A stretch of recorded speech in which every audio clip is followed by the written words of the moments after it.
따뜻한 물줄기가 피곤한 몸을 감싸던 평온한 순간, 철컥 갑자기 문이 억지로 열리는 소리가 났습니다. 최대위와 두 명의 장교가 비열한 웃음을 흘리며 들어왔습니다. 덥다며? 옷 벗겨서 시원하게 해주지. 수연은 공포에 질려 벽 쪽으로 몸을 움츠렸지만 15년 군 생활에서 이런 극단적인 상황은 처음이었어요. 제발 나가주세요. 떨리는 목소리로 애원했지만 여기서 무슨 일이 있었는지 누가 알겠어? 너나 우리나 입만 다물면 되는 거지. 그 순간 가슴속에서 울부짖는 목소리가 들렸습니다. 이제는 더 이상 당하지 않겠다. 절망이 분노로 바뀌는 순간이었어요. 자, 여러분 본격적인 이야기 시작하기 전에 구독과 좋아요는 무료니까 미리 눌러주시고요. 재밌는 이야기 들려드릴게요.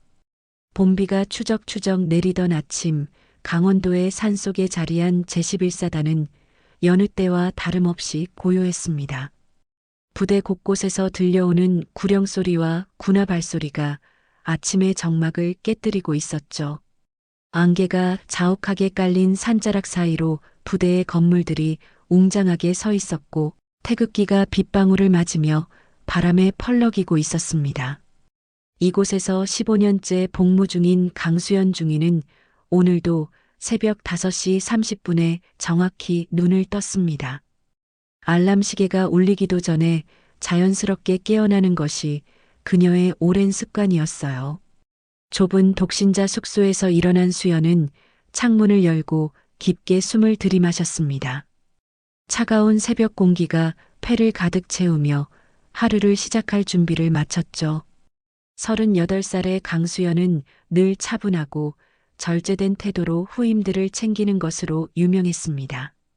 키 165cm의 단단한 체격에 언제나 반듯하게 정돈된 군복 차림새, 그리고 온화하면서도 단호한 눈빛이 그녀의 트레이드 마크였어요.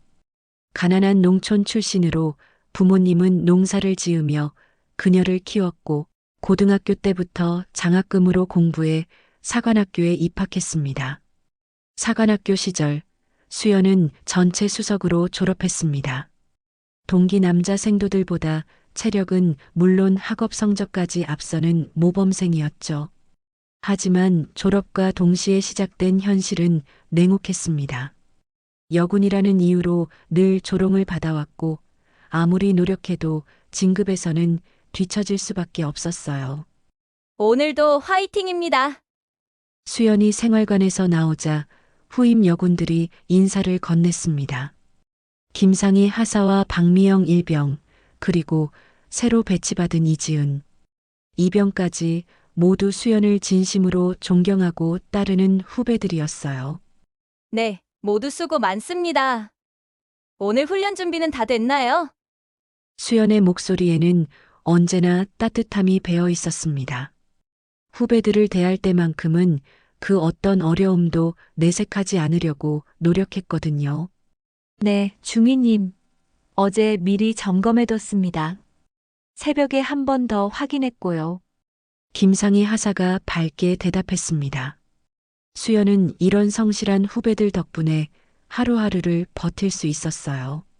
이런 대화가 수연에게는 하루의 활력소였습니다. 비록 선임들에게는 인정받지 못했지만 적어도 후임들만큼은 자신을 믿고 따라주고 있다는 사실이 그녀를 버티게 하는 힘이었죠. 특히 여군 후배들에게는 선배로서 때로는 언니 같은 존재로 다가가려고 노력했습니다. 아침 점호가 끝나고 조식을 마친 후 수연은 부대 내 여군 교육 담당 업무를 시작했습니다. 신병 교육부터 전문 기술 훈련까지 그녀의 업무 범위는 상당히 넓었어요. 하지만 이런 중요한 업무에도 불구하고 그녀에 대한 대우는 여전히 차가웠습니다. 강중위, 오늘 교육 계획서 다시 검토해봐. 뭔가 부족한 것 같아. 최대위가 퉁명스럽게 말했습니다. 41세의 최대위는 수연보다 3살 많았지만 진급은 더 빨랐어요. 그는 늘 수연을 깔보는 듯한 태도를 보였고 사소한 트집을 잡는 것을 즐겼습니다. 수연은 이미 3번이나 검토한 계획서를 다시 펼쳐보며 조용히 답했습니다. 네, 대위님. 다시 한번 점검해 보겠습니다. 마음속으로는 억울했지만 참을 수밖에 없었어요.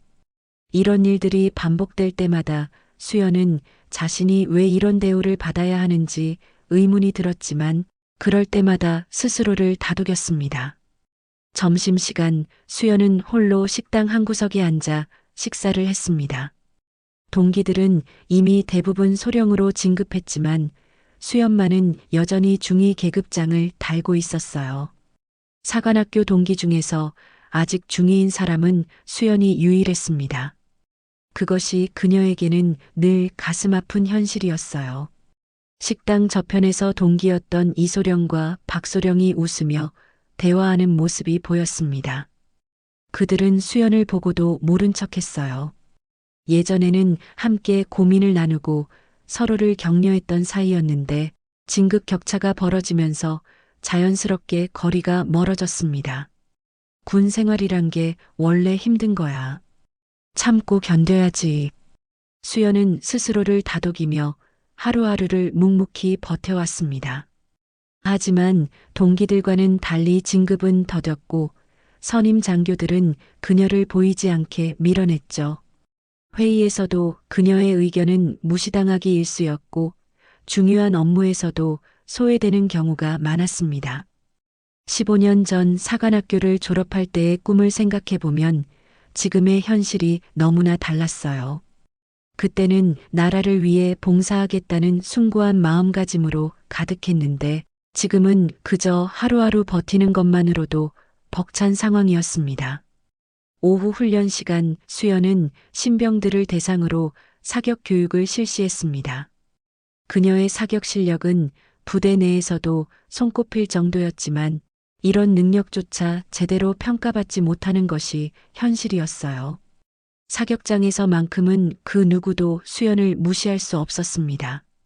정확하고 안정된 사격 실력은 오랜 경험과 노력의 결과였거든요. 자세를 낮추고 숨을 고르세요. 방아쇠는 천천히 당기는 겁니다. 수연의 차분한 지도에 신병들이 집중했습니다. 그녀의 설명은 언제나 명확하고 이해하기 쉬웠어요. 중위님처럼 쏘려면 얼마나 연습해야 해요? 이지은 이병이 호기심 어린 눈으로 물었습니다. 매일 조금씩이라도 꾸준히 하면 돼요. 무엇보다 포기하지 않는 마음이 중요하죠. 수연의 대답에는 자신의 경험이 고스란히 녹아 있었습니다. 포기하지 않는 마음, 그것이 바로 지금까지 그녀를 버티게 한 원동력이었으니까요. 수연의 지도를 받은 신병들은 모두 좋은 성과를 냈습니다. 하지만 이런 성과도 상급자들에게는 당연한 것으로 여겨질 뿐이었죠. 오히려 남자 교관들의 성과가 더 부각되는 경우가 많았습니다. 저녁 무렵 수연은 자신의 사무실에서 업무 보고서를 작성하고 있었습니다. 창밖으로는 여전히 봄비가 내리고 있었고 부대는 점점 조용해져 갔어요. 사무실 책상 위에는 각종 서류들이 정리되어 있었고 벽에는 15년간의 군 생활을 보여주는 사진들이 걸려 있었습니다. 이런 평온한 순간이 그녀에게는 가장 소중한 시간이었습니다. 하루 종일 받았던 스트레스와 상처들을 정리하고 내일을 준비하는 시간이었거든요. 내일은 또 어떤 하루가 될까? 수연은 펜을 놓고 잠시 창밖을 바라봤습니다. 15년이라는 긴 시간 동안 이곳에서 버텨온 자신이 대견하면서도 한편으로는 앞으로의 미래가 막막하게 느껴졌어요. 하지만 포기할 수는 없었습니다. 이곳이 바로 자신이 선택한 길이었고 끝까지 걸어가야 할 길이었으니까요. 그날 밤 수연은 늘 그랬듯 일기를 썼습니다. 하루 있었던 일들을 되돌아보며 내일을 준비하는 시간이었죠. 비록 힘들고 외로운 나날들이었지만 그녀는 자신만의 방식으로 하루하루를 견디고 있었습니다. 일기장 마지막 페이지에는 포기하지 말자라는 글귀가 적혀 있었어요. 힘들 때마다 자신에게 건네는 응원의 메시지였습니다. 며칠이 지나고 부대에는 새로운 변화의 바람이 불기 시작했습니다. 새로 부임한 김대령이 전체 간부회의를 소집했고 부대 내 기강 확립을 강조하며 각종 회식과 친목 모임을 늘리겠다고 발표했어요. 수연은 이런 변화가 자신에게 어떤 영향을 미칠지 걱정스러웠지만 명령에 따를 수밖에 없었습니다. 그 첫 번째 회식이 바로 그날 저녁에 열렸습니다. 부대 근처 식당에 간부들이 모두 모였고 김대령의 건배사와 함께 분위기는 한껏 달아올랐어요. 수연은 구석자리에 앉아 조용히 식사를 하며 대화에 끼려고 노력했지만 남자 장교들의 대화는 주로 술과 여자 이야기였고 그녀가 끼어들 틈은 없었습니다. 강중이도 이제 나이가 있으니까 결혼 생각해봐야 하는 거 아니야? 이소령이 술 기운에 얼굴이 빨개진 채로 말했습니다. 수연은 당황했지만 애써 웃으며 답했어요. 아직은 업무에 집중하고 싶습니다. 그러게 말이야. 여군들은 적당히 하다가 시집가는 게 최고지. 최 대위가 술잔을 들이밀며 비아냥거렸습니다. 주변 장교들이 킥킥거리며 웃었고 수연은 얼굴이 화끈거렸어요. 하지만 이런 상황에서 화를 내면 오히려 자신만 손해라는 것을 잘 알고 있었습니다. 여군이 무슨 군인이야? 그냥 분위기 맞춰주는 거지. 최 대위의 말에 다른 장교들이 웃음을 터뜨렸습니다. 수연은 억지로 웃었지만 마음속에는 불길한 예감이 가득했어요. 이런 분위기에서 자신이 얼마나 더 버틸 수 있을지 확신이 서지 않았습니다. 회식이 진행될수록 분위기는 점점 더 험악해졌습니다. 술에 취한 장교들은 점점 더 노골적인 성희롱 발언을 쏟아냈고 수연은 그저 고개를 숙이고 참을 수밖에 없었어요. 15년 군 생활 동안 이런 상황을 수없이 겪어왔지만 여전히 익숙해지지 않았습니다. 중위님 괜찮으세요? 옆자리에 앉은 박준희가 작은 목소리로 걱정스럽게 물었습니다. 그는 수연보다 5살 어렸지만 항상 그녀를 챙겨주려고 노력하는 몇 안 되는 동료였어요. 네, 괜찮습니다. 수연은 고마운 마음을 담아 작게 미소 지었습니다. 이런 어려운 상황에서도 자신을 걱정해주는 사람이 있다는 것만으로도 위안이 되었어요. 회식이 끝나갈 무렵 최 대위가 수연에게 다가와 어깨에 손을 올렸습니다. 강중이, 요즘 업무 스트레스 많지? 형이 개인적으로 상담해 줄 테니까 언제든 연락해. 그의 손길이 불쾌했지만 수연은 조심스럽게 몸을 빼며 답했습니다. 감사합니다. 괜찮습니다. 최 대위의 눈빛에서 뭔가 위험한 기운을 느낀 수연은 서둘러 자리를 정리했어요. 다른 장교들도 하나둘 자리를 뜨기 시작했고 회식은 그렇게 마무리되었습니다. 늦은 밤 생활관으로 돌아가는 길은 적막했습니다. 봄비는 그쳤지만 공기는 여전히 축축했고 가로등 불빛만이 어둠을 밝히고 있었어요. 수연은 빠른 걸음으로 숙소로 향했습니다. 그때 뒤쪽에서 몇몇 장교들이 속삭이는 소리가 들려왔습니다. 오늘 밤엔 제대로 본때를 보여줘야지. 그러게 말이야. 너무 건방져. 조심해서 하자. 들키면 곤란해. 수연은 걸음을 멈추고 뒤를 돌아봤지만 어둠 속에서 누구인지 확인할 수 없었어요. 하지만 그 목소리들이 자신을 향한 것이라는 불길한 예감이 들었습니다. 심장이 빠르게 뛰기 시작했고 등골이 서늘해졌어요. 서둘러 숙소에 도착한 수연은 문을 잠그고 깊은 숨을 내쉬었습니다. 하지만 마음의 불안은 쉽게 가라앉지 않았어요.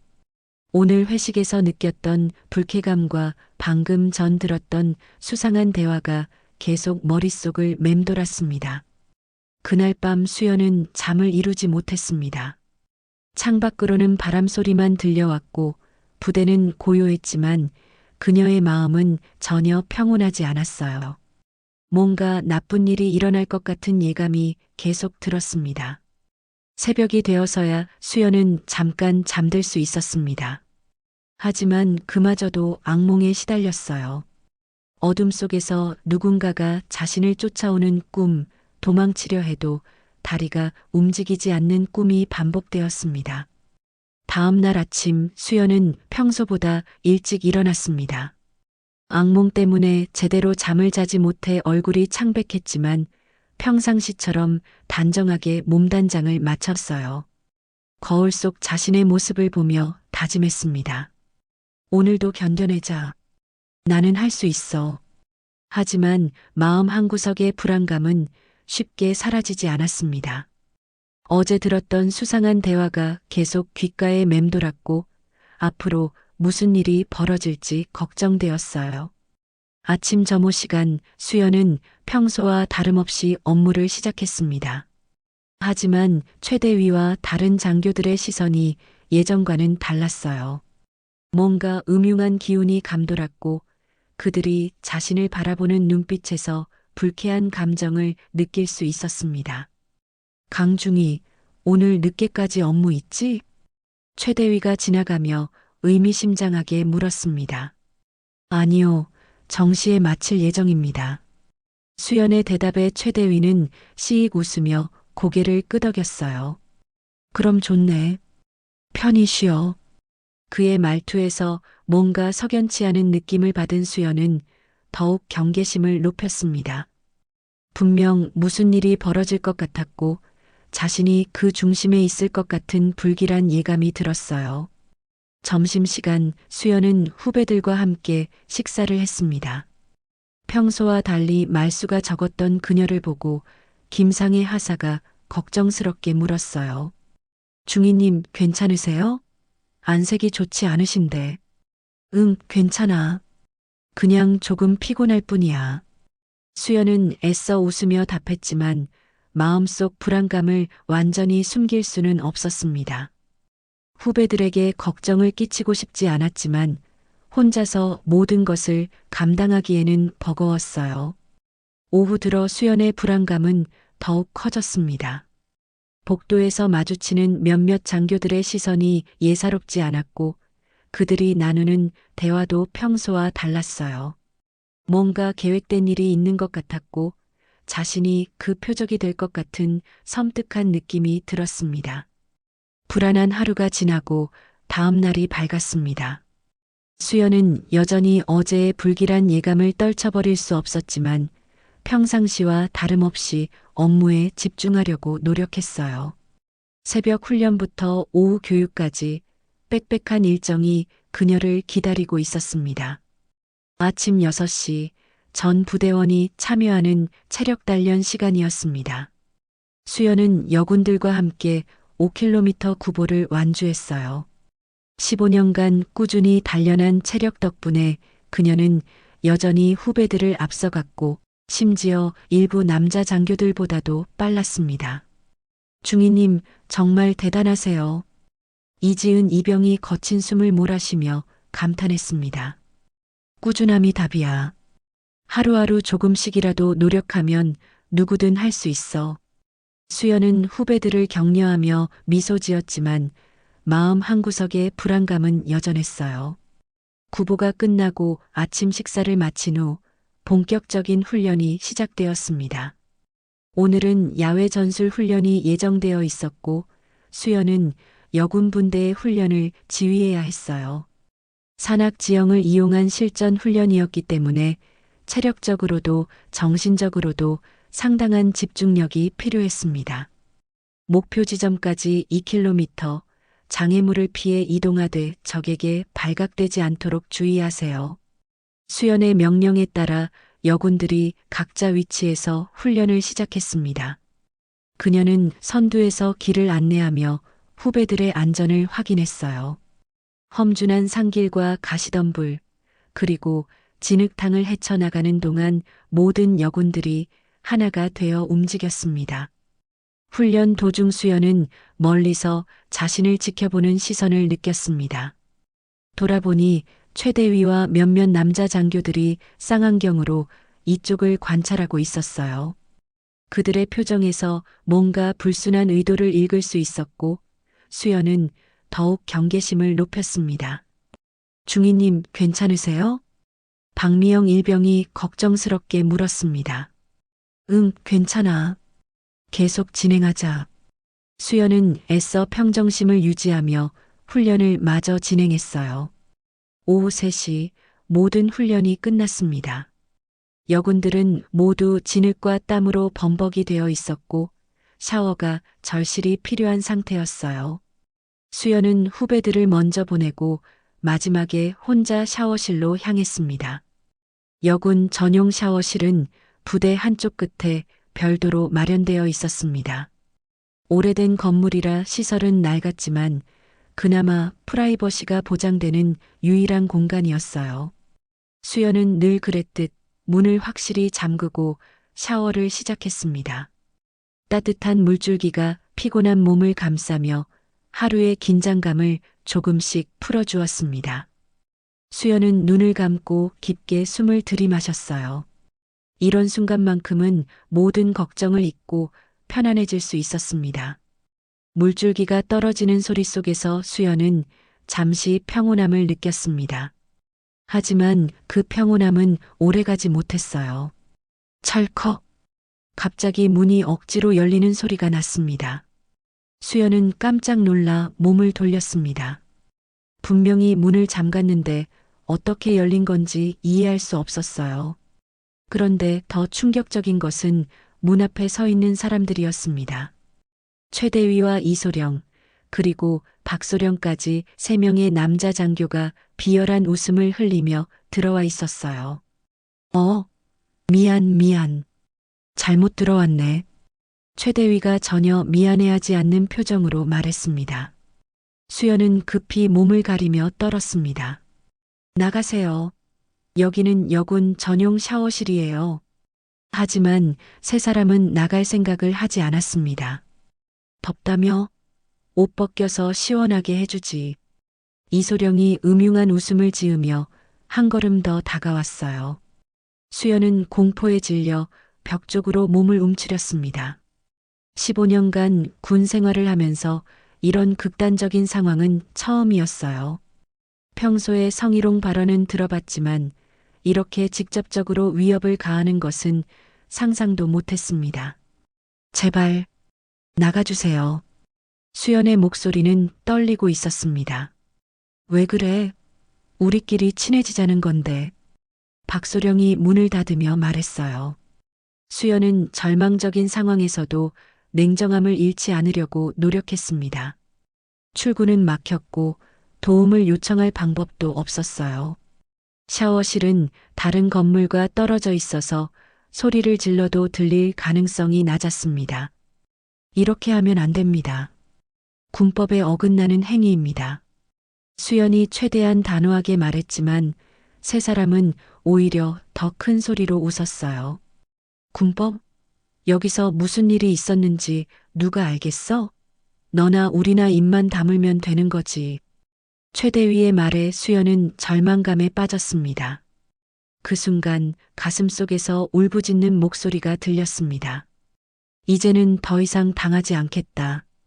수연은 마음속 깊은 곳에서 솟아오르는 분노를 느꼈어요. 15년간 참아왔던 모든 굴욕과 차별, 그리고 지금 이 순간의 공포가 하나로 합쳐지며 폭발할 것 같았습니다. 저는 강중희입니다. 여러분과 똑같은 대한민국 군인이에요. 수연의 목소리에 힘이 들어갔습니다. 하지만 3사람은 여전히 비웃고 있었어요. 군인? 여자가 무슨 군인이야. 그냥 우리 기분 맞춰주는 게 내 역할이지. 최대위가 더욱 가까이 다가오려는 순간 샤워실 밖에서 발소리가 들렸습니다. 중위님 괜찮으세요? 김상희 하사의 목소리였어요. 3사람은 잠깐 움찔했지만 곧 태어난 척했습니다. 아무것도 아니야. 그냥 실수로 들어온 거니까 신경 쓰지 마. 최대위가 문 쪽으로 가며 말했어요. 다음에 조심해서 보자. 강중이. 그의 말에는 협박의 의미가 담겨 있었습니다. 세 사람이 나간 후 수연은 주저앉아 울음을 터뜨렸습니다. 분노와 굴욕감, 그리고 무력감이 한꺼번에 밀려왔어요. 15년간 쌓아온 자존심이 한순간에 무너져 내리는 느낌이었습니다. 샤워실에서 일어난 끔찍한 사건 이후 수연은 한동안 정신을 차릴 수 없었습니다. 김상희 하사가 걱정스럽게 문을 두드렸지만 수연은 차마 문을 열 수 없었어요. 떨리는 손으로 옷을 입고 거울을 보니 창백한 얼굴에 눈물 자국만 선명했습니다. 중이님, 정말 괜찮으세요? 문 열어주세요. 김상희 하사의 간절한 목소리가 들렸지만 수연은 대답할 수가 없었어요. 지금 이 상태로 누군가를 마주한다면 무너져 버릴 것 같았습니다. 괜찮습니다. 조금 더 있다가 나갈게요.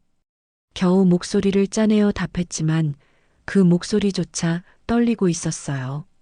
30분이 지나서야 수연은 샤워실에서 나올 수 있었습니다. 복도에서 기다리고 있던 김상희 하사는 수연의 창백한 얼굴을 보고 깜짝 놀랐어요. 중이님, 안색이 너무 안 좋으신데. 무슨 일 있으셨어요? 아니야, 괜찮아. 그냥 좀 피곤할 뿐이야. 수연은 애써 평정심을 유지하려고 했지만 속으로는 온몸이 떨리고 있었습니다. 그날 저녁 수연은 자신의 숙소에서 혼자 시간을 보냈습니다. 식사도 제대로 하지 못했고 평소 하던 일기도 쓸 수 없었어요. 펜을 들어도 손이 너무 떨려서 글자를 쓸 수가 없었습니다. 다음 날 아침 부대 전체에 미묘한 변화가 감돌았습니다. 최대위와 그 일당들은 평소보다 더 당당해 보였고 수연을 바라보는 시선에는 승리감 같은 것이 담겨 있었어요. 마치 자신들이 무언가를 성취한 것처럼 행동했습니다. 강중이, 어제 일찍 들어갔더니 오늘 컨디션이 좋아 보이네. 최대위가 지나가며 비아냥거렸습니다. 그의 말에는 이중적인 의미가 담겨 있었고 수연은 그것을 너무나 잘 알 수 있었어요. 수연은 아무 말도 하지 못했습니다. 어떤 말을 해도 상황이 더 나빠질 것 같았고 그들의 비웃음만 더 커질 것 같았어요. 오전 업무 시간 수연은 평소와 달리 집중할 수 없었습니다. 서류를 보고 있어도 글자가 들어오지 않았고 후배들과 대화할 때도 자꾸 딴 생각이 났어요. 어제 그 순간이 계속 머릿속에 떠올랐고 분노와 굴욕감이 교차했습니다. 점심시간 식당에서 수연은 다른 장교들의 시선을 느꼈습니다. 평소와는 다른 종류의 시선이었어요. 마치 자신에 대한 무언가를 알고 있다는 듯한 눈빛들이었습니다. 어제 샤워실에서 소동이 있었다던데? 멀리서 들려오는 대화 소리에 수연은 깜짝 놀랐습니다.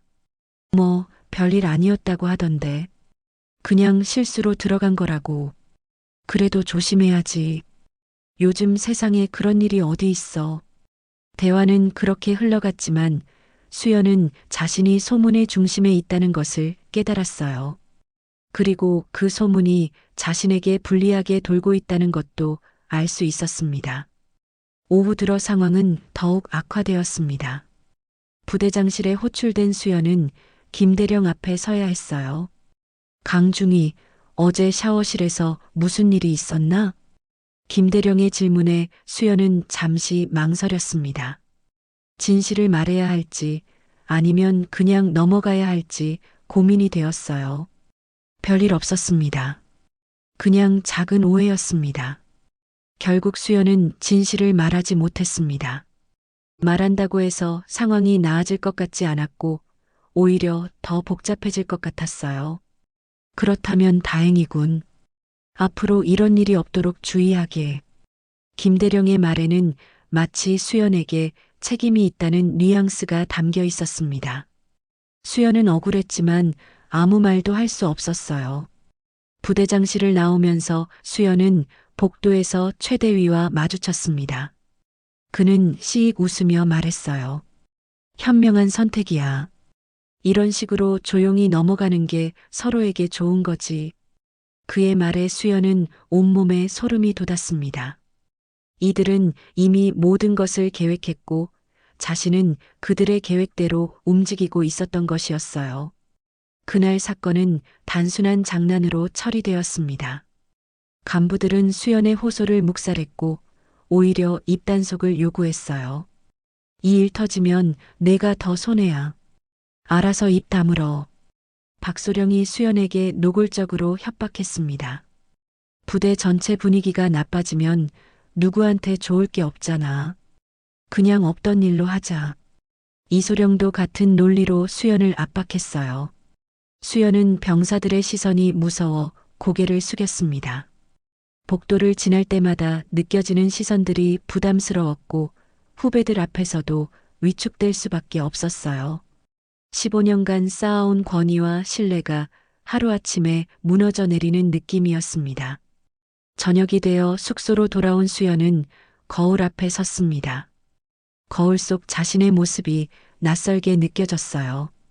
당당했던 군인의 모습은 온데간데 없고 초라하고 위축된 모습만 남아 있었습니다. 이게 내 모습인가? 수연은 자신에게 실망했습니다. 왜 그 순간에 더 강하게 저항하지 못했을까? 왜 진실을 말하지 못했을까 하는 후회가 밀려왔어요. 밤마다 수연은 거울을 보며 속삭였습니다. 아버지, 저를 지켜주세요. 하지만 그 말조차 공허하게 들렸습니다. 아무도 자신을 지켜줄 수 없다는 절망감이 깊어갔어요. 수연이 모르는 사실이 하나 있었습니다. 그녀의 아버지는 바로 대한민국의 전설, 예편 후에도 막강한 영향력을 가진 3스타 장군 강진호였던 것이에요. 하지만 수연은 아버지에게 피해가 갈까봐 이 사실을 숨기고 살아왔습니다. 아버지를 곤란하게 만들 순 없어. 수연은 언제나 이렇게 생각했습니다. 자신의 문제는 자신이 해결해야 한다고 믿었고 아버지의 명성에 먹칠을 하고 싶지 않았어요. 그날 밤도 수연은 잠을 이루지 못했습니다.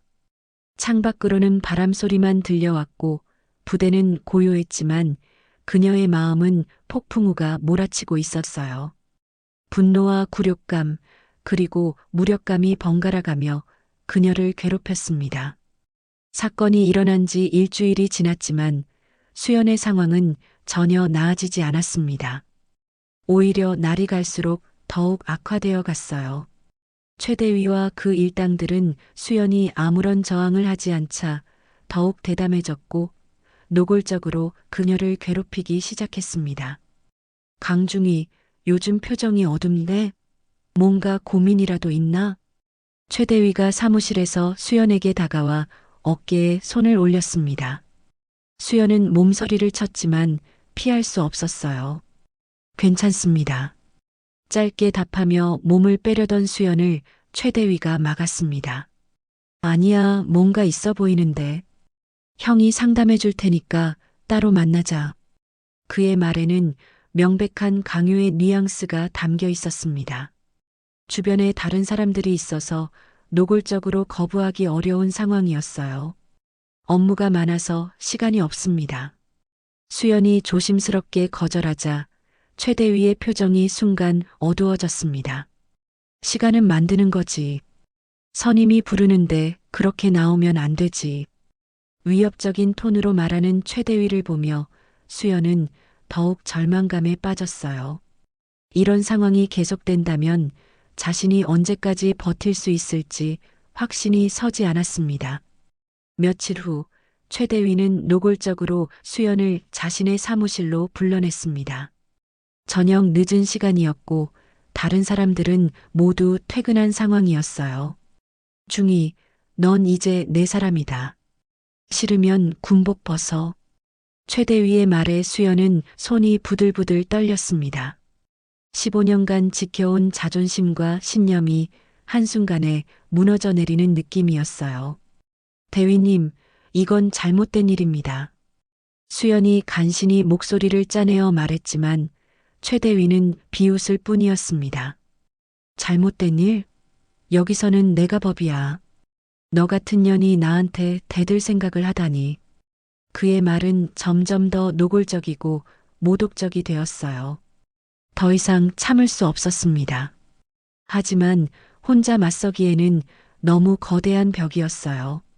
최대위 뒤에는 다른 간부들이 있었고 심지어 부대장까지도 그들 편인 것 같았습니다. 그날 밤 수연은 극도의 절망감에 빠졌습니다. 15년간 바쳐온 군 생활이 이렇게 끝나는 것인지, 자신이 그토록 사랑했던 조국과 군대가 이런 곳이었는지 의문이 들었어요. 내가 뭘 잘못했을까? 수연은 자신을 자책했습니다. 혹시 자신의 행동이나 태도에 문제가 있었던 것은 아닌지, 다른 방법이 있었던 것은 아닌지 계속 고민했어요. 그런 와중에 더욱 충격적인 소식이 들려왔습니다. 기숙사 복도에서 동료들이 나누는 대화를 엿듣게 된 것이었어요. 강중이 이번에 퇴출될 거라던데? 진짜? 왜? 글쎄, 뭔가 문제가 있었나 봐. 위에서 그렇게 결정했다는데. 아, 그래서 요즘 분위기가 그랬구나. 수연은 그 대화를 듣고 충격에 빠졌습니다. 자신도 모르는 사이에 퇴출 대상이 되어 있다는 것이었어요. 이것이 최대위와 그 일당들의 계획이었던 것 같았습니다. 세상 전체가 그녀를 버린 듯 했습니다. 15년간 성실하게 복무해온 자신이 하루아침에 부대에서 쫓겨날 처지가 되었다니 믿을 수 없었어요. 그날 저녁 수연은 오랜만에 아버지에게 전화를 걸려고 했습니다. 더 이상 혼자서는 감당할 수 없을 것 같았어요. 떨리는 손으로 휴대폰을 들고 아버지 번호를 눌렀습니다. 하지만 통화 버튼을 누르기 직전 손이 멈췄습니다. 아버지를 곤란하게 만들 순 없어. 수연은 결국 전화를 걸지 못했습니다. 아버지는 예편했지만 여전히 군 관련 인사들과 교류가 많았고, 이런 추문에 휘말리면 아버지의 명예에도 흠집이 날 것 같았어요. 내 문제는 내가 해결해야 해. 수연은 언제나 그렇게 생각해 왔습니다. 아버지의 딸이라는 사실 때문에 특별 대우를 받고 싶지도 않았고, 자신의 능력으로 인정받고 싶었어요. 하지만 지금 상황에서는 그런 신념이 오히려 독이 되었습니다. 도움을 요청할 곳도 없고 편을 들어줄 사람도 없는 상황에서 혼자서 모든 것을 감당하기에는 너무 벅찼어요. 며칠 후 수연의 우려는 현실이 되었습니다. 부대장실에 호출된 수연은 김대령으로부터 충격적인 통보를 받았어요. 강중이 부대 분위기상 당분간 다른 곳으로 전속하는 것이 좋겠네. 대령님, 제가 무엇을 잘못했습니까? 수연이 억울함을 호소했지만 김대령은 이미 결정된 사안이라는 듯 말했습니다. 자세한 설명은 생략하고 일주일 후에 전속 명령이 내려질 예정이야. 실질적인 퇴출 명령이었습니다. 15년간 쌓아온 모든 것이 물거품이 되는 순간이었어요. 사무실을 나오면서 수연은 복도에서 최대위와 마주쳤습니다. 그는 승리한 듯한 표정으로 말했어요. 이제 알겠지? 내 말을 안 들으면 어떻게 되는지. 수연은 아무 말도 할 수 없었습니다. 분노와 굴욕감이 목구멍까지 차올랐지만 표현할 방법이 없었어요. 그날 밤 수연은 자신의 숙소에서 혼자 울었습니다. 15년간 지켜온 신념과 자존심이 산산조각 나버린 기분이었어요. 이제 정말로 끝인 것 같았습니다. 이게 내 운명인가? 수연은 절망에 빠져 중얼거렸습니다. 더 이상 희망이 보이지 않았고 앞으로 어떻게 살아가야 할지 막막했어요. 하지만 수연이 모르는 것이 있었습니다. 멀리 서울에서 그녀의 아버지 강진호 장군이 이상한 낌새를 채고 있다는 것이었어요. 딸에게서 오는 편지와 전화가 뜸해진 것을 이상하게 여기고 있었습니다. 수연이에게 무슨 일이 있는 건 아닐까? 강진호 장군은 부하들을 통해 조심스럽게 딸의 근황을 알아보기 시작했습니다. 그리고 곧 충격적인 사실들을 알게 될 예정이었어요. 서울 용산구에 위치한 고급 아파트 강진호 예비역 장군의 서재에는 묵직한 침묵이 흘렀습니다. 67세의 강진호는 딸 수연에게서 온 마지막 편지를 다시 읽어보고 있었어요. 평소와 달리 편지의 내용이 너무 간단했고 딸의 목소리에서 활기가 느껴지지 않았습니다. 이상하다. 수연이가 이렇게 짧게 쓸 리가 없는데. 강진호는 30년 군 생활의 직감으로 뭔가 잘못되었다는 것을 느꼈어요. 딸은 어릴 때부터 편지를 쓸 때 자세히 근황을 알려주는 성격이었는데 최근 몇 달간 편지가 점점 짧아지고 있었습니다. 강진호 장군은 군에서 30년간 복무하며 3스타까지 오른 전설적인 인물이었습니다. 특히 젊은 시절 월남전에 참전했고 각종 작전을 성공적으로 지휘하며 무공훈장을 받기도 했어요. 예편 후에도 국방 관련 자문 역할을 하며 군 내부에 강력한 인맥을 유지하고 있었습니다. 하지만 딸 수연만큼은 자신의 신분을 숨기고 살게 했습니다. 아버지의 명성에 기대지 않고 스스로의 실력으로 인정받기를 원했던 수연의 뜻을 존중했던 것이에요. 아버지, 저는 강진호 장군의 딸이 아니라 그냥 강수연으로 살고 싶어요. 사관학교에 입학하던 날 수연이 했던 말이 아직도 생생했습니다. 강진호는 딸의 당찬 의지를 자랑스러워하며 그 뜻을 받아들였어요.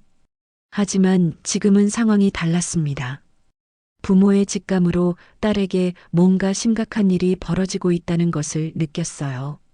김참모, 잠깐 와보게. 강진호가 오랜 부하였던 김중령을 불렀습니다. 김중령은 현재 국방부에서 근무하고 있었고 강진호의 가장 신뢰하는 참모 중 한 명이었어요. 네, 장군님. 무슨 일이십니까? 수연이 근황을 좀 알아봐 주게. 조심스럽게 들키지 않게 말이야. 김중령은 강진호의 표정을 보고 사태의 심각성을 깨달았습니다. 혹시 무슨 일이 있으신 건가요? 확실하지는 않지만 뭔가 이상해. 최근 편지나 전화에서 평소와 다른 느낌이 들어. 강진호의 30년 군 경험이 딸의 위기를 감지하고 있었어요. 이틀 후 김중령이 충격적인 보고를 가지고 왔습니다. 장군님, 심각한 상황입니다. 김중령의 표정이 어두웠어요. 뭔가 있었나? 제11사단에서 비공식적으로 들은 얘기인데 수연 중위에게 성희롱 사건이 있었다고 합니다. 강진호의 얼굴이 순간 굳어졌습니다. 자세히 말해보게. 샤워실에서 남자 장교들이 그리고 그 일이 은폐되고 있다고 합니다. 심지어 수연 중위를 전속시키려는 움직임도 있다고 하더군요. 강진호의 두 손이 주먹을 쥐었습니다. 30년 군 생활 동안 수많은 위기를 겪었지만 이번만큼 분노가 치밀어 오른 적은 없었어요. 누가 감히 내 딸을. 강진호의 목소리가 떨렸습니다. 분노 때문이 아니라 딸을 지켜주지 못한 아버지로서의 죄책감 때문이었어요. 가해자들이 누구인가? 최대위와 이소령, 박소령으로 확인됩니다. 특히 최대위가 주동자인 것 같습니다. 김중령의 보고를 들은 강진호는 잠시 눈을 감았습니다. 딸이 혼자서 얼마나 힘들었을지 상상이 되었어요. 왜 나에게 연락하지 않았을까? 강진호는 자책했습니다. 딸의 독립성을 존중한다며 거리를 두었던 것이 오히려 딸을 위험에 빠뜨린 것 같았어요. 장군님, 어떻게 하시겠습니까? 김중령이 조심스럽게 물었습니다. 강진호는 오랜 시간 침묵했습니다. 30년 군 생활 동안 수많은 결정을 내려왔지만 이번만큼 신중해야 할 결정은 없었어요. 성급하게 움직이면 딸에게 더 큰 상처를 줄 수도 있었습니다. 일단 더 자세한 정보를 수집하게. 그리고 제11사단의 모든 간부 명단을 구해와. 네, 알겠습니다. 그리고 김참모. 네, 장군님. 이 일은 절대 비밀로 하게. 수연이가 아직 나에게 연락하지 않은 데는 이유가 있을 거야. 강진호는 딸의 마음을 이해하려고 노력했습니다. 아마도 아버지에게 피해가 갈까봐 걱정하고 있을 것이었어요. 그날 밤 강진호는 수연의 어린 시절 사진을 보며 깊은 생각에 잠겼습니다. 사관학교 입학식 때의 당당한 모습, 임관식에서 보여준 자랑스러운 표정들이 떠올랐어요. 내가 너를 지키지 못해서 미안하다. 강진보는 딸에게 사과의 말을 중얼거렸습니다. 다음 날 강진호는 국방부의 고위 인사들과 비공식 모임을 가졌습니다. 현역 시절부터 알고 지낸 동기들과 후배들이었어요. 요즘 부대 기강은 어떤가? 강진호가 자연스럽게 화제를 꺼냈습니다. 예전보다는 많이 좋아졌죠. 하지만 아직도 일부 부대에서는 대화를 통해 강진호는 군 내부의 성희롱 문제가 여전히 심각하다는 것을 확인했어요. 며칠 후 김중령이 더 상세한 보고를 가져왔습니다. 장군님, 상황이 생각보다 심각합니다. 수연 중위가 일주일 후 강제 전속 예정이라고 합니다. 뭐라고? 강진호의 목소리가 높아졌습니다. 피해자인 수연 중위를 오히려 부대에서 내보내려 하고 있습니다. 가해자들은 아무런 처벌도 받지 않고요. 이 소식을 들은 강진호는 더 이상 참을 수 없었습니다. 30년간 지켜온 원칙과 신념이 흔들렸어요. 준비하게. 네. 제11사단에 갈 준비를 하라고. 강진호의 결심이 서자 김중령도 긴장했습니다. 장군님, 신중하게 생각하셔야 합니다. 자칫 수연 중위에게 더 큰 상처가. 아니야. 이제는 아버지가 나서야 할 때다. 강진호는 30년 군 생활의 모든 경험과 인맥을 동원할 준비를 했습니다. 딸을 지키지 못한 아버지로서의 책임을 다할 때가 온 것이었어요. 내일 아침 첫 헬기로 제11사단에 간다. 모든 준비를 마쳐라. 강진호의 명령에 김중령이 고개를 끄덕였습니다. 전설적인 쓰리스타 장군이 움직이기 시작한 것이었어요. 다음 날 아침 제11사단에는 평소와 다른 긴장감이 흘렀습니다. 부대 전체가 술렁거렸고 간부들은 무언가 중대한 일이 벌어질 것 같은 예감에 불안해했어요. 수연은 여전히 자신의 전속 준비를 하고 있었지만 마음은 점점 더 무거워졌습니다. 오전 10시경 부대 상공에서 헬기 소리가 들려왔습니다. 평소에는 훈련용 헬기가 오가곤 했지만 오늘의 헬기 소리는 뭔가 달랐어요. 더 웅장하고 위험이 있었습니다. 저게 뭐야? 오늘 특별한 방문 예정이 있었나? 간부들이 웅성거렸습니다. 김대령도 당황했어요. 자신의 일정표에는 그 어떤 고위 인사 방문 계획도 없었거든요. 누가 오는 거지? 대통령이라도 오시나? 최대위도 불안한 표정으로 하늘을 올려다봤습니다. 헬기가 부대 헬기장에 착륙하자 모든 간부들이 급히 집합했습니다. 김대령을 비롯해 모든 주요 간부들이 긴장한 채로 헬기장으로 향했어요. 헬기 도어가 열리고 첫 번째로 내린 사람은 김중령이었습니다. 그 뒤를 이어 군복을 입은 한 사람이 나타났어요. 비록 예비역이었지만 여전히 군인의 위엄을 간직한 모습이었습니다. 강진호 예비역 3스타 장군이었습니다. 흰머리가 성성했지만 여전히 눈빛은 매서웠고 걸음걸이에는 30년 군 생활의 카리스마가 담겨 있었어요. 가슴에 달린 각종 훈장들이 그의 화려한 군 경력을 말해주고 있었습니다. 부대 전체가 얼어붙었습니다. 3스타 장군의 갑작스러운 방문에 모든 사람들이 당황했어요. 특히 최대위와 이소령, 박소령은 얼굴이 하얗게 질렸습니다. 3스타 장군님, 김대령이 경례를 올리며 떨리는 목소리로 말했습니다. 강진호 장군은 차갑게 대답했습니다. 강진호다. 급한 일이 있어서 왔네. 김대령과 간부들은 무슨 일인지 몰라 전전긍긍했어요. 예고 없는 고위 인사의 방문은 보통 좋지 않은 일을 의미했거든요. 장군님, 무슨 일로 오셨는지 김대령이 조심스럽게 물었지만 강진호 장군은 대답하지 않았습니다. 대신 부대 내부를 둘러보며 딸을 찾기 시작했어요. 그때 멀리서 수연이 보였습니다. 다른 여군들과 함께 업무를 보던 중이었는데 갑작스러운 소동에 무슨 일인지 궁금해하며 이쪽을 바라보고 있었어요. 강진호 장군은 15년 만에 보는 딸의 모습에 마음이 아팠습니다. 예전보다 훨씬 야위어 보였고 얼굴에는 깊은 피로감이 배어 있었어요. 그동안 혼자서 얼마나 힘들었을지 짐작이 갔습니다. 강진호 장군은 수연을 향해 천천히 걸어갔습니다. 주변의 모든 사람들이 숨을 죽이고 지켜봤어요. 수연은 자신을 향해 걸어오는 사람을 보고 깜짝 놀랐습니다. 분명히 아는 얼굴이었는데 이런 곳에서 볼 수 없는 사람이었어요. 아, 아버지. 수연의 입에서 작은 소리가 흘러나왔습니다. 강진호 장군이 딸 앞에 섰습니다. 15년간 참아온 눈물이 그의 눈가에 맺혔어요. 딸아, 이제 그만 울어라. 그의 목소리는 부드러웠지만 그 안에는 30년 군 생활의 위험이 담겨 있었습니다.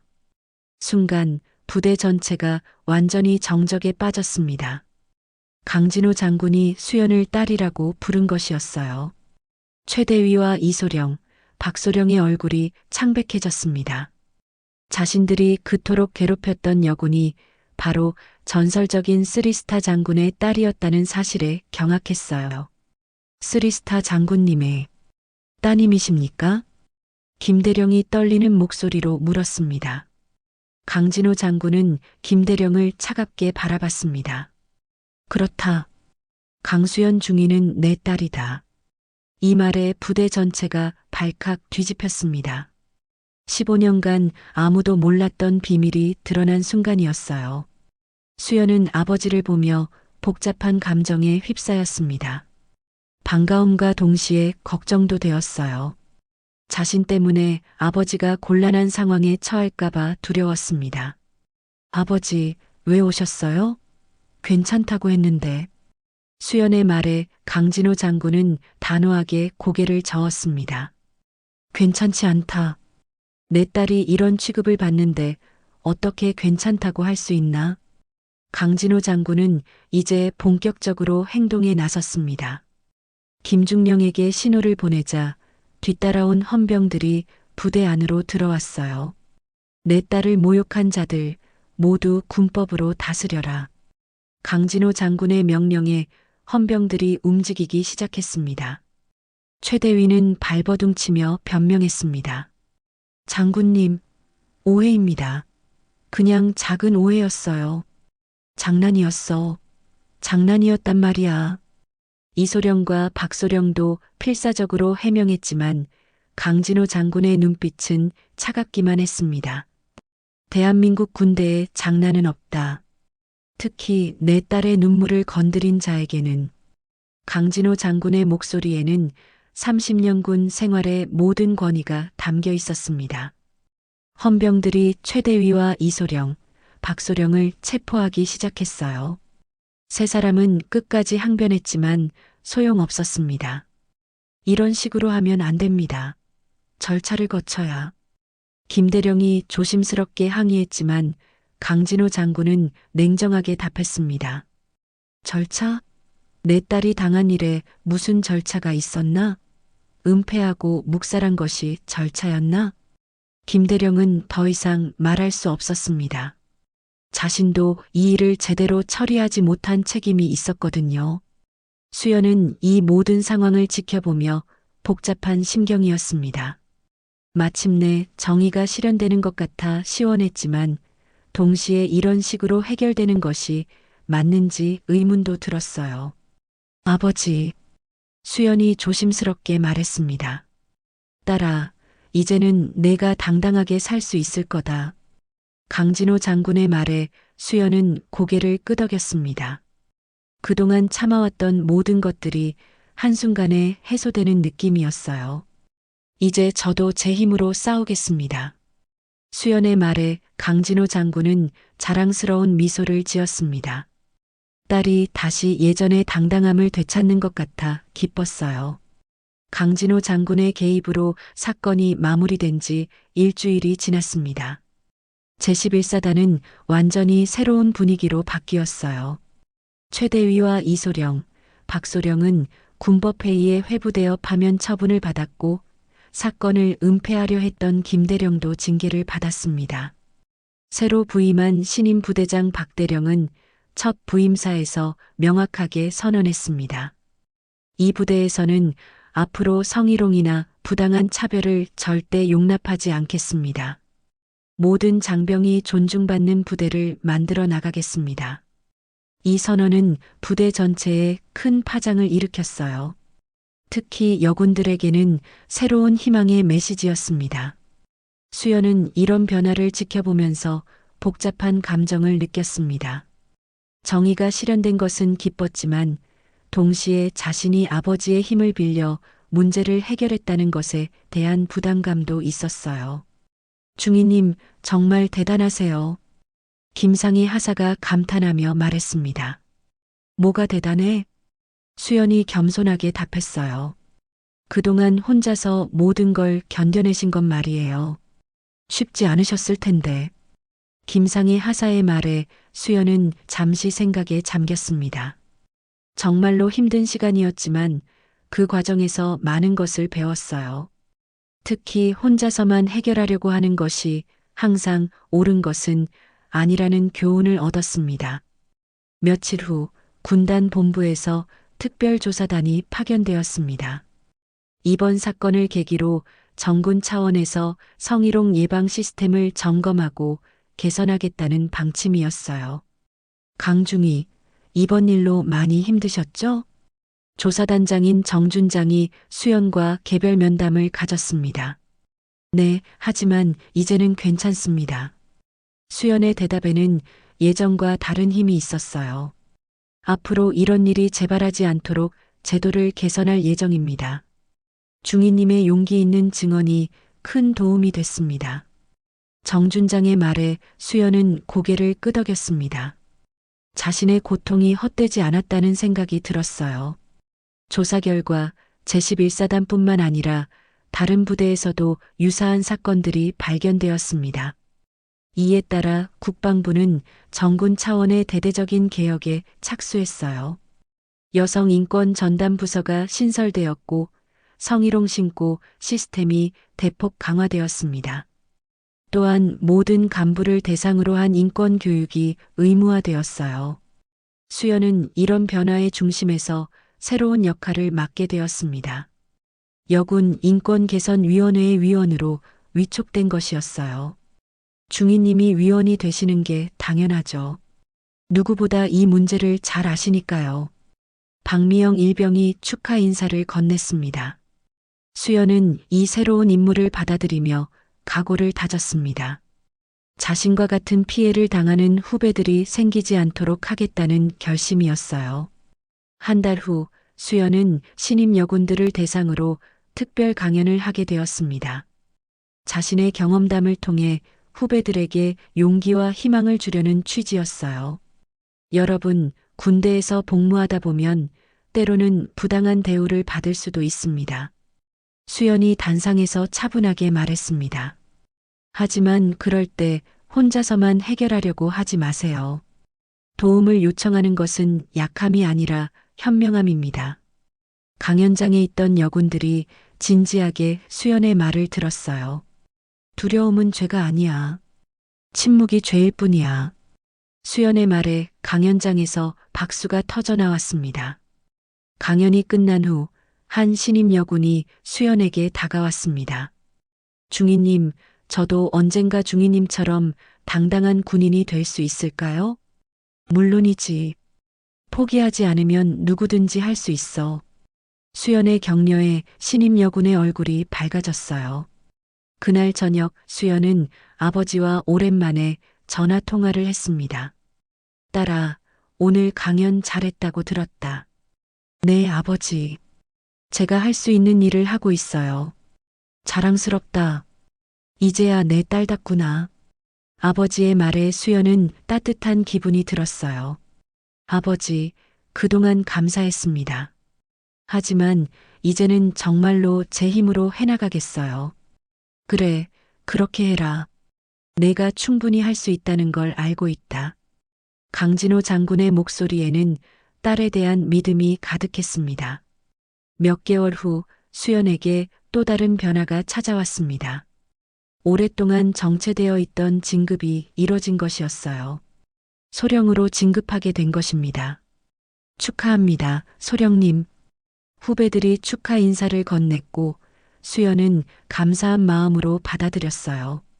진급식 날 강진호 장군도 참석했습니다. 딸의 소령 계급장을 직접 달아주는 영광을 누렸어요. 이제 진짜 시작이다, 딸아. 네, 아버지. 더 많은 후배들을 도와주겠어요. 수연의 다짐에 강진호 장군은 만족스러운 미소를 지었습니다. 진급식이 끝난 후 수연은 혼자 부대 뒤편 언덕에 올랐습니다. 그곳에서 바라본 부대 전경은 예전과 달라 보였어요. 더 밝고 희망적으로 느껴졌습니다. 창밖에 아침 햇살이 비쳤습니다. 수연의 눈에는 눈물이 맺혔지만 이번에는 절망이 아닌 희망의 빛이었어요. 이제 나는 더 이상 혼자가 아니야. 수연은 자신에게 말했습니다. 그 말에는 지난 모든 고통을 이겨낸 승리자의 당당함이 담겨 있었어요. 멀리서 후배 여군들이 훈련하는 모습이 보였습니다. 그들의 얼굴에는 예전과 다른 자신감이 넘쳤어요. 수연은 그 모습을 보며 뿌듯함을 느꼈습니다. 자신의 고통이 헛되지 않았다는 것을, 그리고 더 나은 내일을 위한 발걸음이었다는 것을 확신할 수 있었어요. 새로운 아침이 밝았습니다. 강수연 소령의 진짜 이야기가 이제 시작되는 것이었습니다. 오늘도 재미있으셨나요?